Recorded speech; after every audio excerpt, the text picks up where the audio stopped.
Hey guys, welcome to LP Students. I'm excited that you're here. So let's do something real quick. Turn to your neighbor and tell them what Olympic sport you would compete in. Ready, set, go.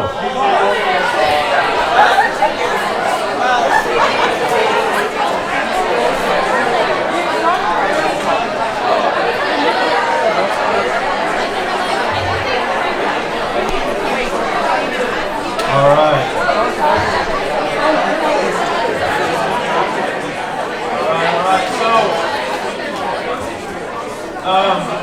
I thought this was kind of funny. I asked the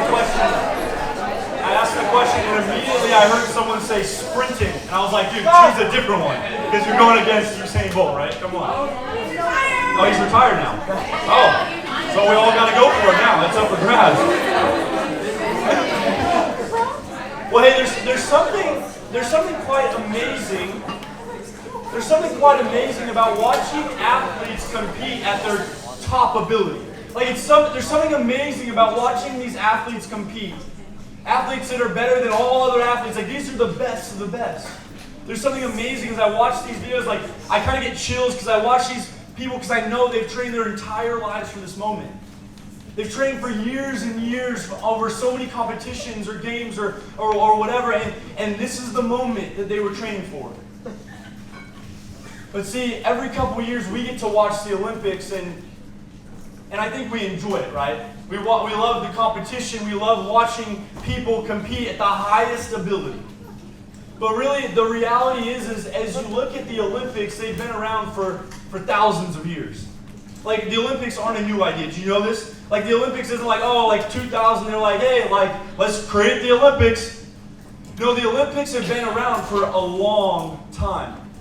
Actually, originally, if you look at the Olympics, they were originally a Greek thing. The Greeks started this Olympic gathering. And if I can paint a picture for you for a moment, it was about 2,000 years ago where we found ourselves in these Greek cities, and they would have these Greek games. Now, of course, they look a little different than they do today, but the Greeks would compete with other people, and tons of people would gather.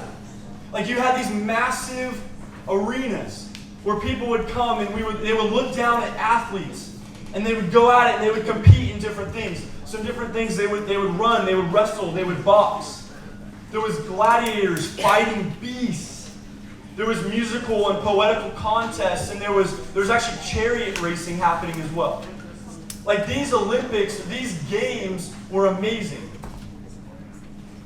So if we take ourselves back to 2,000 years ago to the city of Corinth for a moment.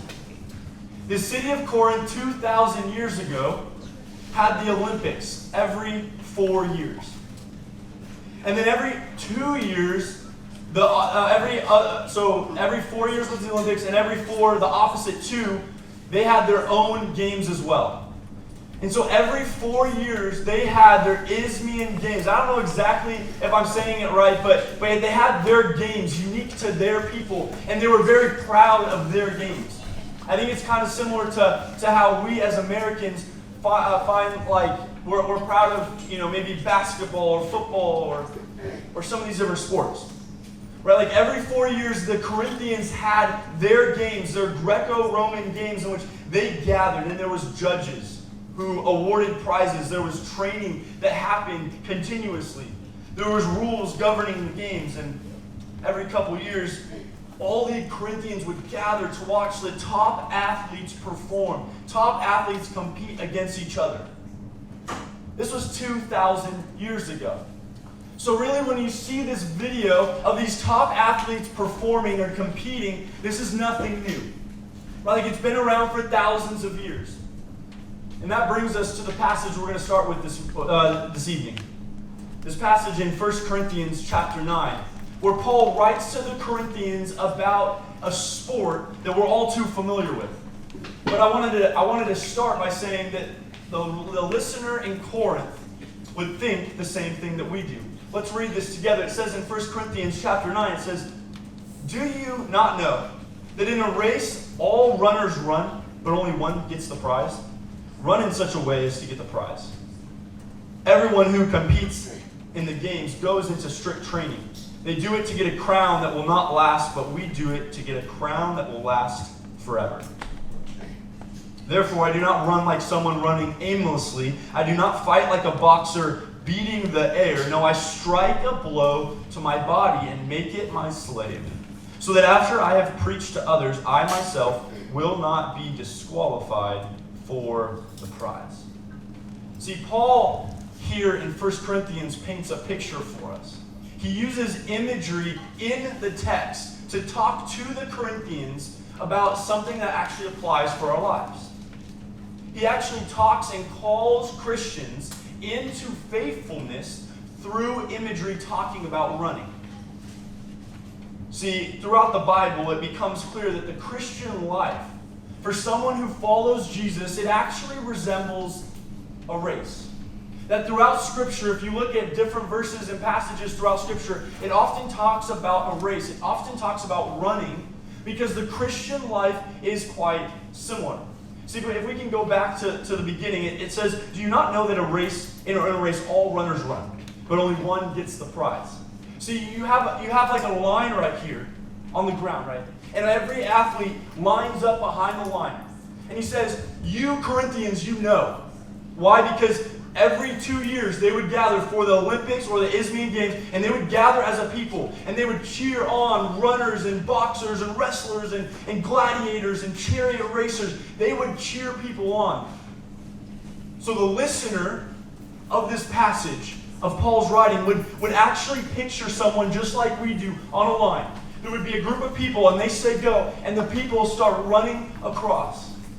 And Paul says, don't you know that as you see runners running towards the finish line, they are competing for one place. They are competing for first place. And it says here, do you not know that a race all runners run, but only one gets the prize? Right? Only the top person wins. They're all competing for one position, and only one can have that position. It says run in such a way to get the prize. And he bounces to our life. He says run in a way as to get the prize. Then he goes on to say, everyone who competes in the games goes into strict training. And again, their minds bounce again. They say, oh, we know what that's about. Because every Corinthian knew what strict training was about. Just like we know that the top athletes in our world today go through strenuous, very difficult training to get to the top. Like if you look at NFL players, if you look at NBA players, if you look at people who compete in the Olympics, they're all going through very difficult training to get to the top. So again, Paul bounces back to the Corinthians and their ear, and they would know this. They would say, strict training. Yes, I know what strict training is like. They do it to get a crown that will not last. But then Paul bounces again. It says, but we do it to get a crown that will last forever. And then he bounces again. See, Paul keeps bouncing back and forth. It says, therefore, I do not run like someone running aimlessly. I do not fight like a boxer beating the air. Once again, he bounces to the picture. He goes back and forth to running and then to our life. To running and then to our life. He goes, hey, I don't run aimlessly. Okay, I don't stand at the line and just kind of close my eyes and just run. No, he says, I get on the line and I have a purpose. He says, I get at the line and I look at the finish line and there's one thing in front of me, beating every other person behind the line. And then he actually brings in another metaphor here where he says, hey, I'm not like a boxer who closes his eyes and just punches everywhere. You ever like swung in a piñata with a bat with your eyes closed? You ever done this? And like it's super difficult, right? Because you're like closing your eyes and you're just swinging everywhere and you're looking like a fool and everyone's laughing at you. Why? Because you're swinging aimlessly. And it says here, I do not run like someone running aimlessly. I do not fight like a boxer beating the air. It says, no, I'm not just a boxer beating the air, but no, I actually attack. See, again, Paul bouncing back and forth. And for this final bounce, it says, no. I strike a blow to my body and make it my slave, so that after I have preached to others, I myself will not be disqualified for the prize. Can we go back to the first slide real quick? Because at the very beginning, he's actually bouncing back to the very first verse where he says, do you not know that in a race all runners run, but only one gets the prize? And Paul here finishes this passage by saying, no, I will I will finish the race, and I will be qualified for the prize. See, Paul continuously goes back and forth between running the race and our spiritual lives. Because the Bible makes it clear, Paul makes it clear here that our life is much like a race. Our religious faith is much like a running race. Paul uses this powerful imagery to speak to us.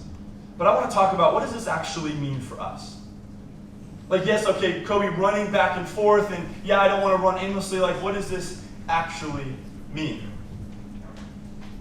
Because the reality is, faith takes discipline. That your faith and your walk with God takes work, it takes discipline. And so we must get to the line, and we have a choice of what we're going to do. What are we going to do with the road in front of us? Are we going to take this seriously? Are we going to run towards the finish line as fast as we can, as if to run, or as if to win the prize? Or are we going to run aimlessly? Or are we going to beat the air with our eyes closed?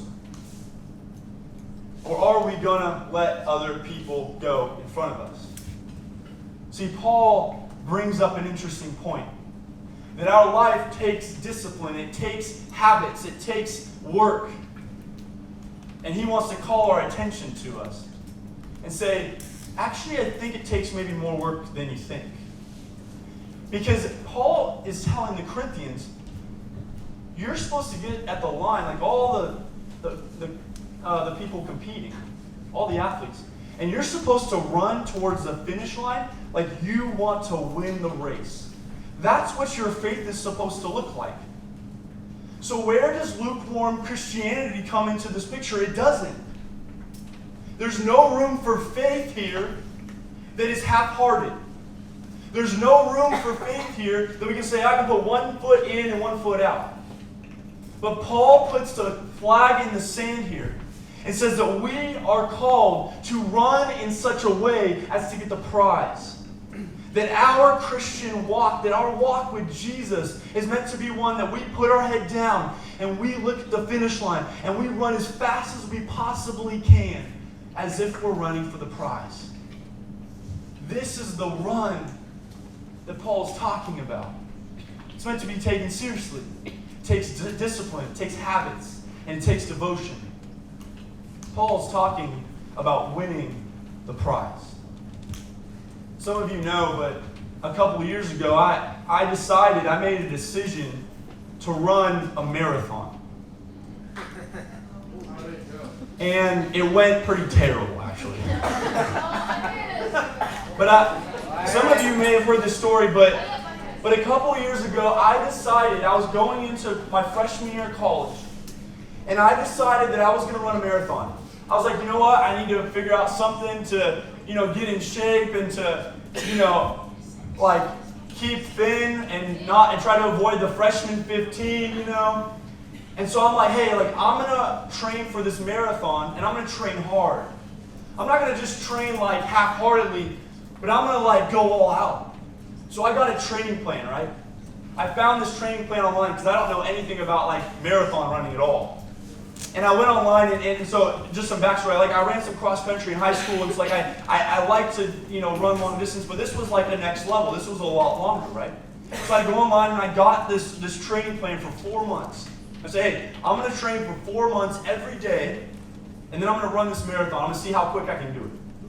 And just the way I operate, I'm just kind of a little bit, tiny bit competitive, And so I was looking at I had a half marathon time, and I was like, I'm just going to double it. Easy money, right? Don't worry about the second 13 miles. I'm good. I'm just going to get the same pace the whole way through, right? But I set out that day to train for a marathon. And I even went a step further. And I said, hey, I'm going to commit fully. I'm going to pay the money up front. Right? There's no turning back now. So I went and I paid the money. I bought the ticket to run the marathon. And I was like, I'm doing it. There's no turning back. I have to keep myself accountable now. So I bought the ticket and I went and trained for the next 4 months. And what happened was I got into it a little bit and I realized this is kind of hard, right? I don't really miss running every day. And so I set out, and I had to keep deciding to wake up every single day and run. Every single day and run. Every single day and run. It was easy. I had on the calendar, I had all the dates written and all the mileage written. It was easy. I just had to run, but it actually was quite difficult. And then there became a turning point for me, where I had to decide, am I going to continue to do this? Like, I really had to decide, because every day got later and later in the day, and I hadn't run yet. It was like, 6 p.m., and I was like, oh, I got to go on a run. And then week 4 was like, oh, it's like 9 p.m., and I still haven't even gone on a run yet. So at this point, I'm running every single night in the dark, scared for my life, which is probably a good thing. It made me run faster at that time. But I decided to keep going. And I actually made a decision in that moment. I said to myself, Cobie, if you're going to continue this, you have to go all out. Like, you can't show up on marathon day and have not trained, right? So I made a decision, and it was a turning point for me. I said, every single morning, the first thing I'm going to do out of my bed is run. Period. So I went to bed every single night, and I put my shoes out, and I put my clothes out. So the first thing I did was I climbed out of bed, I put on the clothes, and I ran out the front door. I said, there's no stopping me, right? Because who can stop you first thing out of bed? Yeah, myself, that's right. But what happened for me in that moment was a turning point. Because I had decided to do the run, but then I started to second guess it a little bit. And I realized that I actually have to stay committed, and I have to continue to run every single day, because eventually I'm going to get there on marathon day, and I need to be prepared. Now, some of you know the story of my marathon. I did run the marathon, so I'm really proud of that. I trained really hard for 4 months, which was really great. And then I ate a terrible meal the night before, and it was just an awful race, the entire thing. It was awful. It was terrible, actually. So don't eat like a ton of like pasta with like a ton of butter and grease the night before. All right, that's all I'm gonna say. I'm gonna leave it at that. All right, anyway. But here's the thing: is I actually showed up that day and I was ready for the race. Like, at the end of the day, I had prepared for the race. I had ran for 4 months. And it was funny, though, because although the race didn't go quite as I had hoped, even though I got to the finish line and my time wasn't as good as I hoped it had because my stomach was quite upset at me, I talked with other people that day that had run with me. Not with me, but other people that had run the same race as me. And I talked with them, and a lot of them were telling me how they wish they were more prepared. A lot of them said that they showed up that day and they had run a little bit, but they really, really wished they had prepared more. And it dawned on me how much worse that day would have been if I hadn't trained for 4 months to prepare for it. Like, I got to the finish line, maybe not as quick as I had hoped, but I got to the finish line because I had prepared for 4 months. The reality is I put my head down and I trained for 4 months every single day so that come race day, my legs were ready. And even though my stomach acted up, my legs were okay. See, as we think about our life, Paul tells us to run the race like you want the prize. But how can you get the prize if you're not doing what comes before the race? And as I think about this for our lives, I can't help but think how much discipline goes in every single day. That the race is long. And we need to run this race every single day of our life, following Jesus wholeheartedly. God says, we're not called to do half-hearted faith. We're not called to lukewarm Christianity. But in fact, we're called to be running like we're running for the prize. There was a survey or a study that happened a couple years ago, and you may know the study, but they called it the 10,000-hour rule. And basically, they did a study where they tracked top performers in several fields and all these top performers and what it took for them to get to the top. And they discovered that for those people who had gotten to the top, it took them roughly 10,000 hours of deliberate practice to achieve mastery. That for someone to get to the top, for someone to become the top performer and the top master in whatever field, it takes 10,000 hours to achieve mastery. Since then, millions have gone out to try to reach the 10,000 hour mark. Millions of people have tried to reach whatever their field is, to reach 10,000 hours. I mean, that's literally 400 and something days straight if you're doing 24 hours a day. That's how many hours we're talking about here. 10,000 hours. Why? Because to reach a goal, to reach somewhere where we want to be, it takes a lot of work. I had to train for a very long time before I ever showed up on race day. People who are the best at what they do have to train for 10,000 hours to achieve mastery. This is the principle of discipline. This is the principle of perseverance. That it takes work and perseverance to make a dream happen. And I believe that in many respects, Paul is saying the same thing for us. That in our faith, in our walk with God, we are called to have discipline. That if we want to run this race with God in our faith, we are called to have discipline. That as we look at this passage and we say, how does one actually do this? Like, how does one run in such a way as to get the prize? How do we not run aimlessly, but how do we actually run towards a goal? See, I believe that we are called to have discipline in our faith. And I simply want to ask the question of you tonight. What do your habits in your life look like? Now, many of us have different habits in many different regards. Some of you might come here tonight and maybe you're like some sort of athlete, like you play a sport. And so your habit is every single day or a couple days out of the week you play your sport. You play soccer or volleyball or baseball or basketball or whatever. I can't even, whatever. But for some of you, your habit is you play your sport a lot. For some of you, you might have some instrument that you play, that you practice or you sing, and you put in time to become better at this. We all have habits in our lives. I was even talking to some individuals this week on our trip, and we were talking about how, like, some of us prefer routine and some of us don't. Like, some of us like to be on a schedule and some of us don't like the schedule. But even if you're on a strict schedule or not, every single one of us have habits in our life. Believe it or not. Like, we each have habits, we each do things every single day. And the reality is that your habits dictate your future. That your habits dictate your future. The small decisions that you make dictate how you live your life. Because truly, we are a compilation. If we take everything that we do, all the habits that we have, that is who we are and what we do. So I'm kind of raising the question tonight is, what do your habits look like? Because if we're called to a life of discipline, if we're called to a life of devotion, where we're running towards the line like we want the prize, then I believe we need to set habits into place so that we can better follow God. And I don't know exactly what these habits look like for you, but we're all called to follow God wholeheartedly.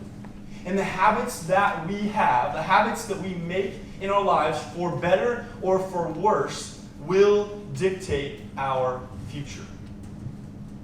See, this line up here is kind of an illustration that we have tonight, and I want to put this clip on this line.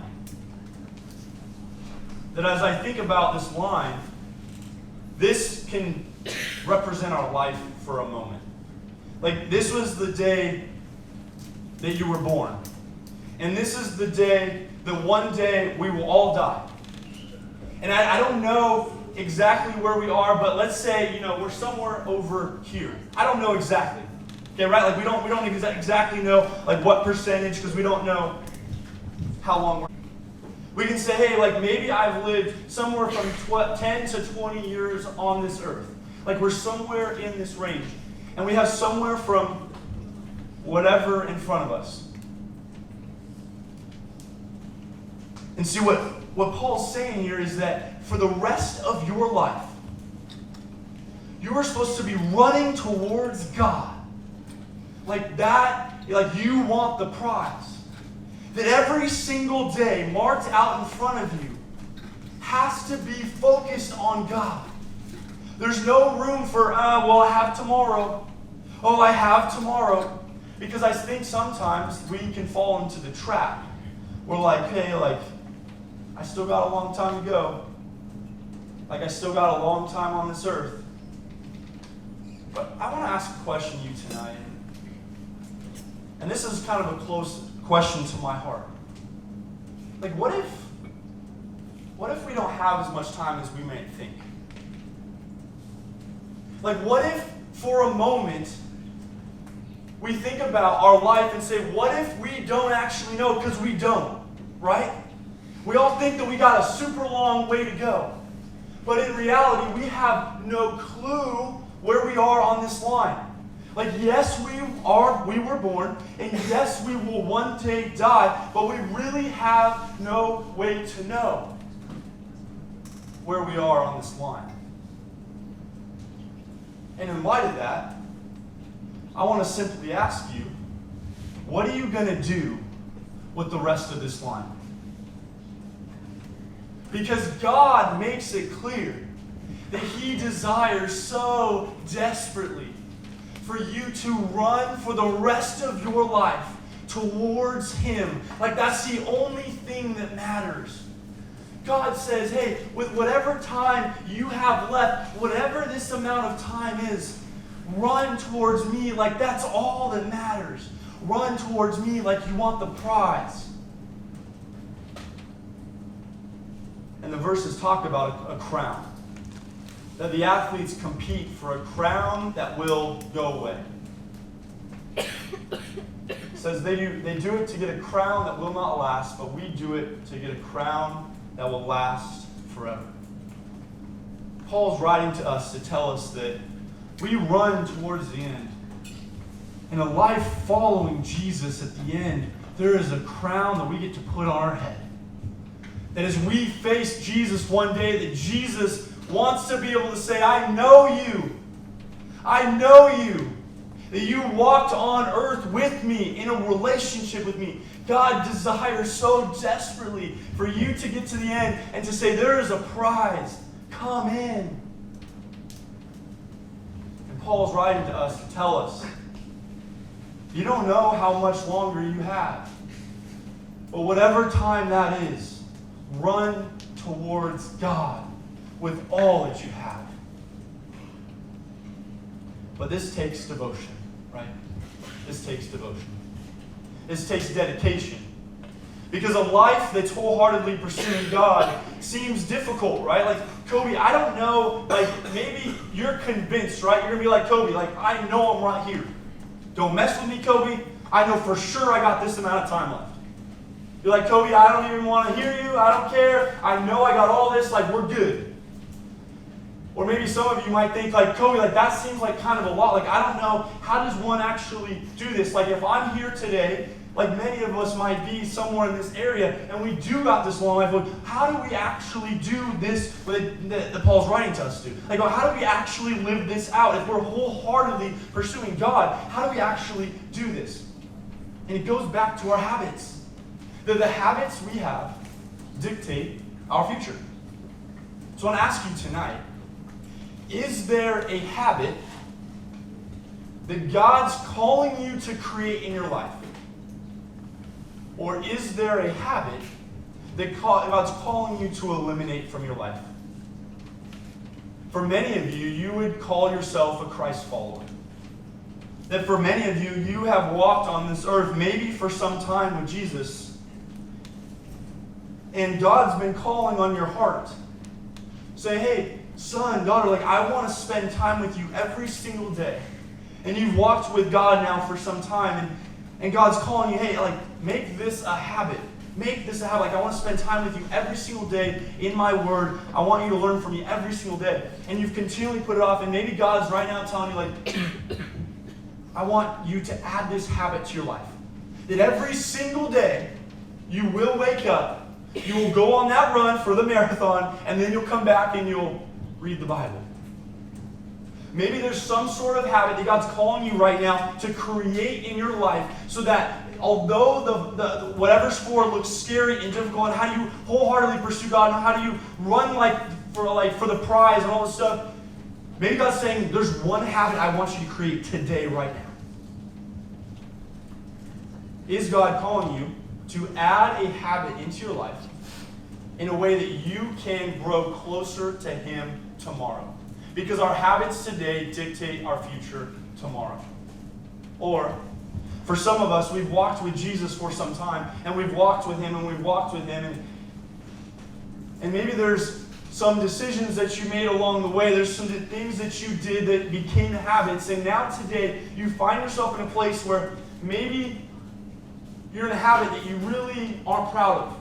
A habit that you know God does not want you to be a part of. You know that it's destructing your life, that you know it's tearing apart your life. You know you're in a habit right now in your life as you look forward as you look back and you say, it's torn me apart right here. That right here, this habit has destroyed me. And as I want to desire to grow closer to God tomorrow, maybe today I need to make a decision to eliminate the habit. I'm asking the question, is God maybe asking you to eliminate a habit from your life? For some of us, God's calling us to create a habit, and for others of us, God's calling us to eliminate a habit. Why? Because habits today dictate our future tomorrow. And as we try to live this verse out, and as we try to get to the line and look forward and to run with everything we got on this faith journey towards Jesus, like that's all we have, and that's all we want, and that's all we desire, if that's really what we're running towards, then small, tiny habits every single day along the way will dictate where we end up. It's not these massive, life-changing decisions. I'm not asking you to come forward and to say, everything I was before today is gone. No, God's simply saying, is there maybe one small habit that you can change today, that you can make a decision on today, that will dictate your future tomorrow? Will you pray with me this evening?